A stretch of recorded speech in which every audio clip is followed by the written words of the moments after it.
মোৰ নাম দীপক আৰু মোৰ পত্নীৰ নাম পাহি।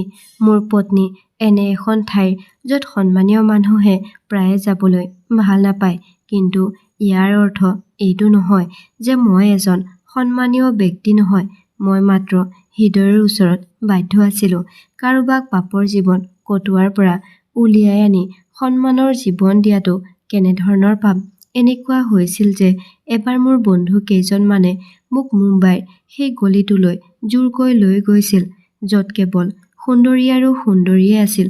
সকলোৱে আইনাবোৰত নিজকে চাই আছিল, যাতে সিহঁতে পুৰুষসকলক নিজৰ ফালে আকৰ্ষণ কৰিব পাৰে।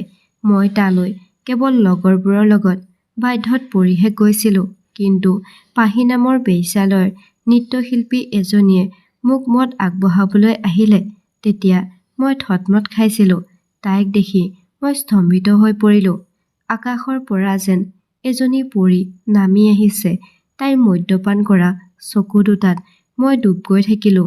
তাৰ পিছত এনেকুৱা হ'বলৈ ধৰিলে যে মই প্ৰতি নিশা বন্ধুৰ পৰা গোপনে সেই ঠাইলৈ যাবলৈ আৰম্ভ কৰিলোঁ, তাইৰ নৃত্য চাবলৈ। কাৰণ মই কোটিপতি দেউতাৰ একমাত্ৰ পুত্ৰ আছিলোঁ। সেয়েহে মোৰ টকাৰ কোনো অভাৱ নাছিল। মই প্ৰতি নিশা পাহিৰ ওপৰত পইচাৰ নোট দলিয়াই ফূৰ্তি কৰিছিলোঁ। সেই বেশ্যালয়ৰ মালিক আছিল ৰঞ্জনা নামৰ এগৰাকী মহিলাৰ। এদিন মই দুপৰীয়া ৩ বজাত বেশ্যালয়লৈ গৈ ৰঞ্জনাক অনুৰোধ কৰিলোঁ যে মোক পাহিৰ লগত চিনাকি কৰাই দিয়ক। মই ৰঞ্জনাৰ সন্মুখত পইচাৰ এটা বান্দিল ৰাখিলোঁ আৰু তাই হাঁহি মাৰি ক'লে, মই তোমাক এতিয়াই পাহিৰ লগত চিনাকি কৰাই দিম। কিছু সময়ৰ পাছত পাহি তালৈ আহিল। সেই সাজি-কাচি অহা ছোৱালীজনীয়ে মোৰ হৃদয়ত কঁপনি উঠাইছিল। মই বহু সময় বহি থাকিলোঁ আৰু পাহিৰ লগত ইটো সিটো বহুত কথা পাতি থাকিলোঁ। পাহি এগৰাকী বুদ্ধিমান আৰু শিক্ষিত ছোৱালী আছিল। তাইৰ কথাবোৰ যেন বহুত গভীৰ, তেনেকুৱা অনুভৱ হৈছিল। তাইৰ লগত কথা পাতি কোনেও বিৰক্ত হোৱা নাছিল। এতিয়া মই মোৰ নিয়ম কৰি লৈছিলোঁ যে মই প্ৰতিদিনে দুপৰীয়া ৩ বজাত পাহিক লগ কৰিবলৈ যাওঁ। পাহি আৰু মই বহুত ভাল বন্ধু হৈ পৰিছিলোঁ। কিন্তু মোৰ হৃদয়ে প্ৰমাণ দিছিল যে মোৰ অন্তৰত তাইৰ বাবে বন্ধুত্বতকৈও বেছি কিবা এটা আছে। তাৰ পিছত এদিন মই পাহিক মোৰ ভালপোৱা তাইৰ আগত প্ৰকাশ কৰিলোঁ। তাই মোক এটা ইতিবাচক উত্তৰ দিলে। মই পাহিক ক'লোঁ যে পাহি, তুমি এইবোৰ নৃত্য এৰি দিয়া। মোৰ এই কথাটোৰ বাবে তাই মোৰ সন্মুখত কান্দি উঠিল। তাই কৈছিল যে ইয়াত নাচি থকা প্ৰতিগৰাকী ছোৱালীৰে ইচ্ছা যায় যে সিহঁতে এই পাপৰ জীৱনটো এৰি সন্মানজনক নিজৰ ঘৰ এখন সজাবলৈ। কিন্তু কোনে আমাৰ দৰে ছোৱালীক বিয়া কৰাব? আমি নিজৰ পেটটো ভৰাবৰ বাবে বাধ্যত পৰি যিকোনো কাম কৰিব লগা হয়। মই পাহিক ক'লোঁ যে মই তোমাক বিয়া কৰাব বিচাৰোঁ। তাই বহুত সুখী হৈ পৰিল আৰু তাৰ পিছত কান্দিবলৈ ধৰিলে। তাই মোৰ ভৰিত ধৰি ক'লে যে যদি তুমি মোক বিয়া কৰাই ইয়াৰ পৰা লৈ যোৱা, তেতিয়া মই তোমাৰ অকল পত্নীয়ে নহয়, মই গোটেই জীৱন তোমাৰ দাসী হৈ থাকিম। তোমাৰ আদেশ মোৰ সদায় চকুৰ আগত থাকিব আৰু মই তুমি যেনেকৈ যি কৰিব কোৱা ঠিক তেনেদৰে কৰিম। মই হাঁহিবলৈ ধৰিলোঁ। মই আৰু পাহি এই সম্পৰ্কটোত বহুত সুখী আছিলোঁ। কিন্তু আহিব লগা দিনবোৰ বহুত কষ্টকৰ আছিল। পাহিৰ দৰে হীৰা এটাক ৰঞ্জনাই এৰি দিব বিচৰা নাছিল। আনহাতে মা-দেউতাই এগৰাকী নৃত্যশিল্পীক বোৱাৰী কৰি ল'ব বিচৰা নাছিল। মই ৭ লাখ টকাৰ চেক এখন ৰঞ্জনাৰ সন্মুখত ৰাখি দিলোঁ আৰু তাই নিমাত হৈ পৰিল। পাহিক বিয়া কৰাই মই এপাৰ্টমেণ্ট এটালৈ লৈ আহিলোঁ। মই ভাবিলোঁ যে কিছু সময় পাৰ হ'লে মা-দেউতাৰ লগত পাহিক চিনাকি কৰাই দিম। পাহিৰ লগত বিয়া হোৱাৰ পিছত মা-দেউতাও মোৰ আৰু পাহিৰ সম্পৰ্কটো মানি ল'ব, কিয়নো মই তেওঁলোকৰ একমাত্ৰ সন্তান। তেওঁলোকে মোক বহুত ভাল পায়। পাহি আৰু মই এটা এপাৰ্টমেণ্টত নতুন জীৱন আৰম্ভ কৰিছিলোঁ। দুয়োজনে ইজনে সিজনক পাই বহুত সুখী হৈছিলোঁ। আমাৰ জীৱনটো বহুত ভালেই চলি আছিল। কিন্তু তাৰ পিছত যিটো হ'ল মই কেতিয়াও ভবা নাছিলোঁ। মই অফিচত আছিলোঁ। পাহিয়ে মোক ফোন কৰি বজাৰলৈ যাবলৈ অনুমতি বিচাৰিলে। মই তাইক যাবলৈ ক'লোঁ। কিন্তু ঘৰলৈ গৈ দেখিলোঁ যে তাই বজাৰৰ পৰা ঘূৰি অহা নাছিল। মই বৰ চিন্তিত হৈ পৰিছিলোঁ যে তাই ক'লৈ গ'ল। তাৰ কিছু সময়ৰ পিছত হস্পিটেলৰ পৰা ফোন আহিল আৰু মোক কোৱা হ'ল যে আপোনাৰ পত্নীৰ দুৰ্ঘটনা হৈছে। এই কথা শুনি মোৰ চেতনা হেৰাই গৈছিল। মই লগে লগে হস্পিটেল পালোগৈ। মোৰ পত্নীৰ ফালে চাই ডাক্তৰ এজনে মোক ক'লে, ক্ষমা কৰিব, আপোনাৰ পত্নী কোমালৈ গ'ল। তেখেতে কেতিয়া চেতনা ঘূৰাই পাব আমি একো ক'ব নোৱাৰিম। এই কথা শুনি মই বহুত কান্দিলোঁ। এই সকলোবোৰ ইমানেই হঠাতে ঘটিল যে মই মানসিকভাৱে সুস্থ হোৱাৰ সুযোগ নাপালোঁ। মই হস্পিটেলৰ বেঞ্চত বহি বহু দেৰিলৈকে কান্দি থাকিলোঁ। নাজানো মোৰ সুখবোৰক কাৰ নজৰ লাগিছিল। এতিয়াতো মই নতুনকৈ জীৱনটো আৰম্ভ কৰিছিলোঁহে, কিন্তু ইমান এটা ডাঙৰ দোষে মোক ভিতৰৰ পৰা ভাঙি পেলাইছিল। মই গোটেই দিনটো কান্দিছিলোঁ। যেতিয়া মোৰ অৱস্থা বেয়া হ'বলৈ ধৰিলে, তেতিয়া মই মোৰ গাঁৱলৈ গৈ মা-দেউতাৰ লগত থাকিবলৈ ল'লোঁ। মোৰ দেউতা গাঁৱৰ জমিদাৰ আছিল। গাঁৱলৈ উভতি যোৱাত মোৰ মা-দেউতা বৰ সুখী হৈছিল। দেউতাই ক'লে, ভগৱানক ধন্যবাদ যে তুমি গাঁৱলৈ ঘূৰি আহিছা। এতিয়া তুমি নিজে এই মাটিবোৰ চোৱা-চিতা কৰা। মোৰ পুৰণি হাড়বোৰত ইমান শক্তি নাই যে মই এই মাটি-বাৰীবোৰ চোৱা-চিতা কৰোঁ। মই দেউতাক সাবটি ধৰি কান্দিবলৈ ধৰিলোঁ। মই মা-দেউতাক ক'লোঁ যে মই পাহিক মনে মনে বিয়া কৰাইছিলোঁ।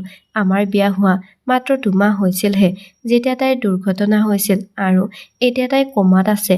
মা আৰু দেউতাই মোৰ কথা শুনি বহুত চিন্তিত হৈ পৰিল।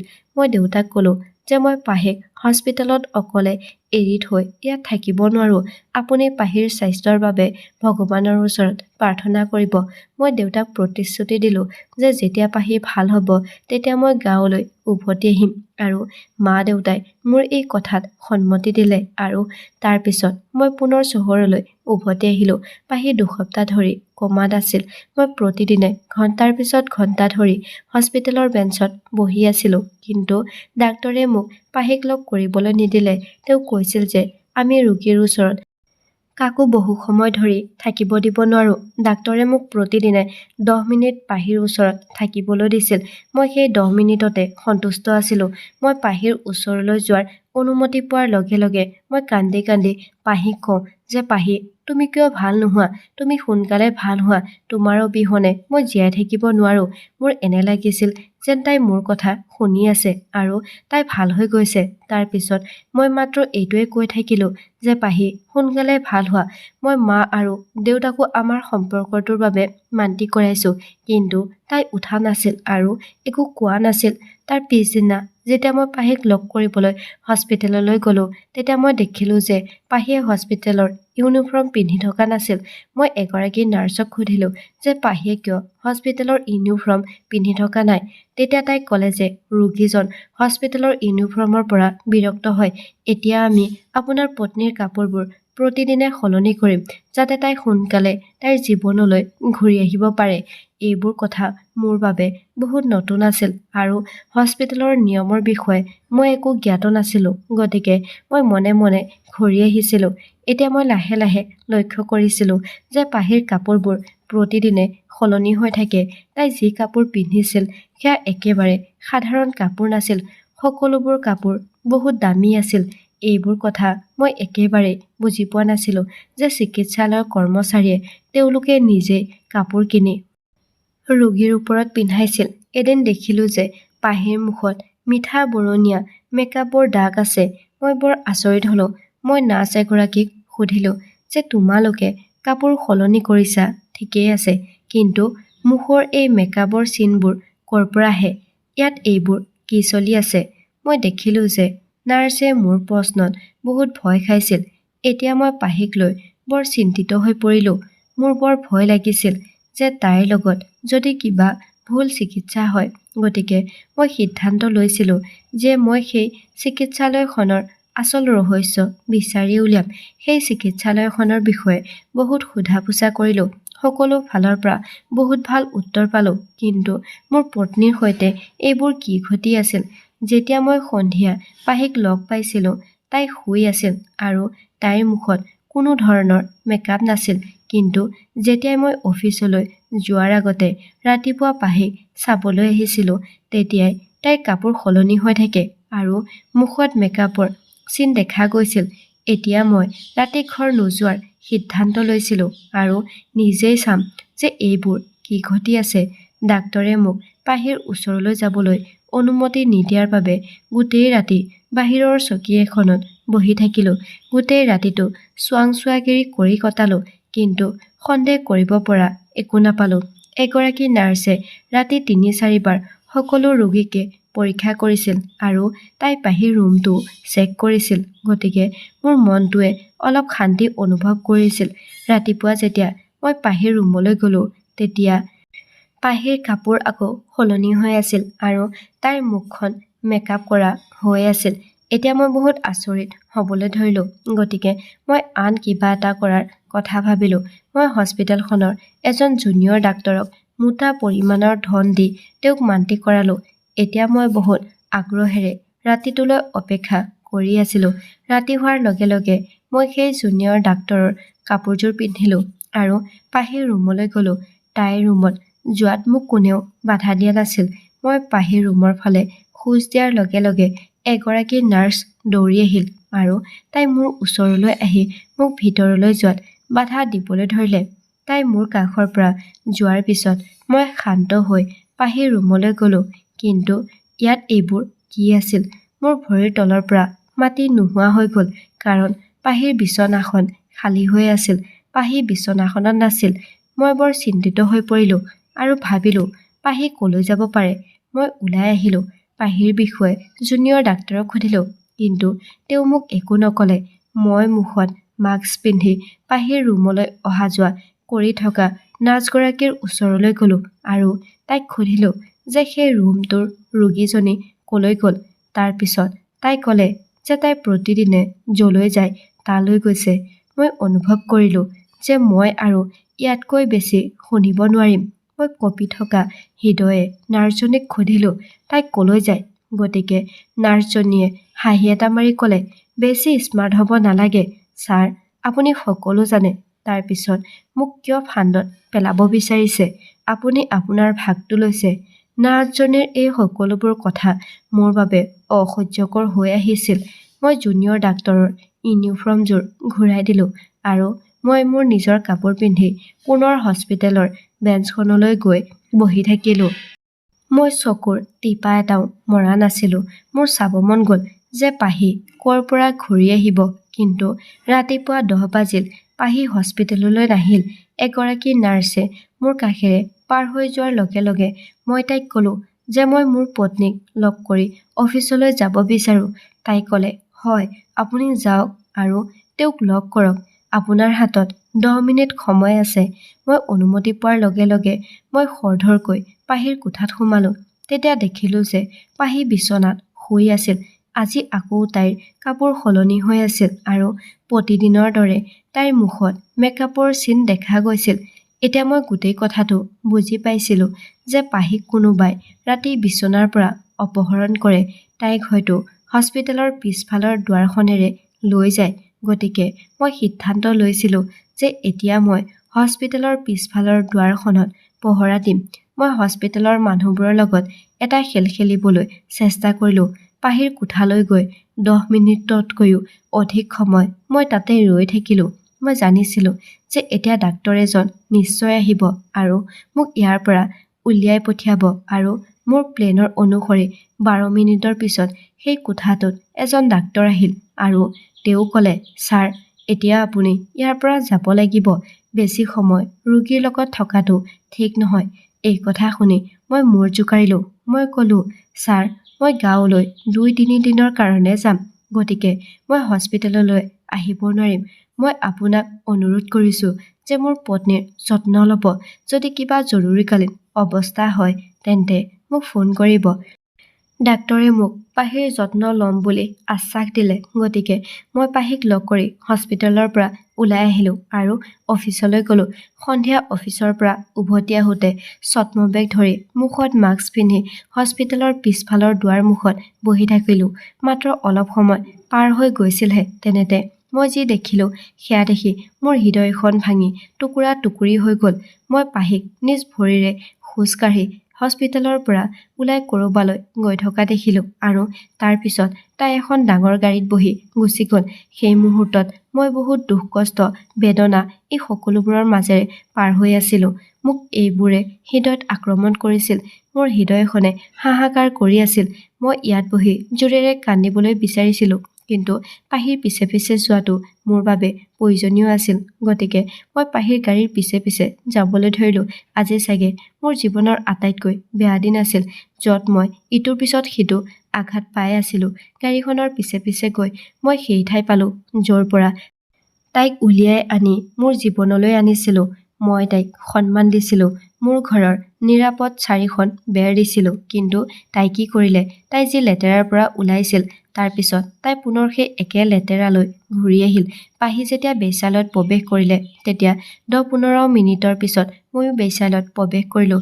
মোৰ ছদ্মবেগটো এনেদৰে সলনি কৰি লৈছিলোঁ যে মোক কোনেও সহজে চিনি নাপালে। এতিয়া এনেকুৱাই হ'ল যে মই যেতিয়া বেশ্যালয়ত প্ৰৱেশ কৰিলোঁ, তেতিয়া পাহিয়ে নাচি আছিল। মোৰ মনটোৱে কৈছিল যে মই এতিয়াই পাহিক এটা জোৰেৰে চৰ মাৰোঁ, কিন্তু ধৈৰ্য ধৰিলোঁ। মই জানিব বিচাৰিছিলোঁ যে পাহিয়ে কিয় এই সকলোবোৰ কৰি আছে, কিয় তাই মোক বিশ্বাসঘাতকতা কৰিলে। যদি তাইৰ নাচিব ইমানেই ইচ্ছা আছিল, তেন্তে মোৰ সন্মুখত ইমান ভাল হোৱাৰ নাটক কিয় কৰিলে? বহুত ৰাতিলৈকে নৃত্য চলি থাকিল। ৰাতিপুৱা প্ৰায় 5 বজাত সকলোৱে নিজৰ নিজৰ ঘৰলৈ উভতি যাবলৈ ধৰিলে, কিন্তু মই তাৰ পৰা গুচি অহা নাছিলোঁ। যেতিয়া হলটো খালী হৈ গৈছিল, তেতিয়া মই পাহিৰ সন্মুখত থিয় হ'লোঁ। মই মোৰ মুখৰ পৰা মাস্কখন আঁতৰাই দিলোঁ। তাই মোক দেখি আচৰিত হ'ল আৰু তাইৰ মুখখন ভয়ত ৰঙা হৈ পৰিল। মোৰ চকুত চকুলো ওলাই আহিল। মই কান্দি কান্দি ক'লোঁ, পাহি, যদি তুমি এই সকলোবোৰ এৰিব নোৱাৰা, তেন্তে তুমি মোক কিয় বিয়া কৰাবলৈ কৈছিলা? মই মা-দেউতাৰ অন্তৰত আঘাত দিলোঁ। তাৰ পিছতো কিন্তু তুমি মোৰ নহ'লা। পাহিয়ে কান্দিবলৈ ধৰিলে। তাই কান্দি কান্দি ক'লে যে আমি এনেকুৱা মানুহ যাৰ ভাগ্যত কোনো সন্মান নাই। তোমাৰ লগত বিয়া হৈ মই বহুত সুখী হৈছিলোঁ যে এতিয়া মই কাৰো সন্মুখত নাচিব নালাগিব, সন্মানৰ জীৱন যাপন কৰিম। কিন্তু তাৰ পিছত এনেকুৱা হ'ল যে মই পুনৰ বেশ্যালয়লৈ আহিবলৈ বাধ্য হ'লোঁ। মই চিঞৰি চিঞৰি সুধিলোঁ যে মোকো কোৱা, এনেকুৱা কি বাধ্যতা আছিল যে তুমি এই সকলোবোৰ কৰিলা? পাহিয়ে কান্দি কান্দি ক'লে যে তোমাৰ আগতে মোৰ জীৱনত এজন মালিক আছিল। তেওঁ মোৰ নৃত্যৰ প্ৰতি বৰ আকৰ্ষিত আছিল। তেওঁ মোৰ ওপৰত পানীৰ দৰে পইচা খৰচ কৰিছিল। ৰঞ্জনাই তেওঁক কথা দি থৈছিল যে মই তেওঁৰ বাদে আন কাৰো সন্মুখত নৃত্য নকৰোঁ বুলি। কিন্তু হঠাতে সেই মালিকজন ক'ৰবাত নিৰুদ্দেশ হৈ গ'ল। তেওঁ মোৰ কাৰণে পইচা পঠিওৱা বাদ দিলে। ৰঞ্জনাই 2 মাহ অপেক্ষা কৰিছিল, কিন্তু তেওঁৰ ফালৰ পৰা কোনো সঁহাৰি নোপোৱাত তাই আকৌ মোক বেলেগৰ সন্মুখত নাচিবলৈ বাধ্য কৰালে। সেইকেইদিনতে মোৰ চকু তোমাৰ ওপৰত পৰিল। এদিন তুমি মোৰ নাচ চাবলৈ আহিছিলা। তোমাক মোৰ বৰ ভাল লাগিছিল। তাৰ পিছত তুমি মোক 7 লাখ টকা দি কিনি ল'লা। কিন্তু আমাৰ বিয়া হোৱা 2 মাহৰ পিছত সেই মালিকজন ঘূৰি আহিল। তেওঁ ৰঞ্জনা মেডামক কৈছিল যে মই যদি আকৌ নাচিবলৈ আৰম্ভ নকৰোঁ, তেন্তে তেওঁ মোৰ স্বামীক হত্যা কৰি দিব আৰু ৰঞ্জনাকো টুকুৰা টুকুৰ কৰি কুকুৰৰ সন্মুখত পেলাই দিব। মোৰ স্বামীক মোৰ পৰা কাঢ়ি লোৱাটো মই কেনেকৈ সহ্য কৰিব পাৰোঁ যে মোৰ স্বামীক কোনোবাই কাঢ়ি লৈ যাওক? মই তোমাৰ জীৱনটো বচাবলৈ সেই মালিকজনৰ কথাত মান্তি হ'লোঁ। তেওঁ মোক যি কৰিব কয় মই তাকেই কৰি গৈছিলোঁ। তেওঁ মোক কৈছিল যে মই তোমাৰ পৰা আঁতৰি আহিব লাগে আৰু প্ৰতি নিশা কেৱল তেওঁৰ সন্মুখত নাচিব লাগে। সেইকাৰণে মই মোৰ মিছা দুৰ্ঘটনাটো হোৱা বুলি নাটক কৰিলোঁ আৰু মই মোৰ লগত ডাক্তৰ এজনক জড়িত কৰিলোঁ। তাৰ পিছত হস্পিটেলৰ নাৰ্ছবোৰকো মোৰ লগত জড়িত কৰিলোঁ। মালিকৰ অনুৰোধত মই আকৌ বেশ্যালয়ত নাচিবলৈ আৰম্ভ কৰিলোঁ, যাতে তেওঁৰ মনোযোগ তোমাৰ পৰা আঁতৰি যায়। মোৰ বাবে যথেষ্ট আছিল যে তুমি দিনটোত মোৰ ওচৰলৈ 10 মিনিটৰ বাবে আহিছিলা। মই তোমাৰ মুখখন দেখিছিলোঁ। তোমাৰ খবৰ পাই যাওঁ যে তুমি ঠিকে আছা। তাৰ পিছত মই পাহিক সুধিলোঁ, পাহি কোৱা, তুমি তোমাৰ জীৱনত সুখীনে?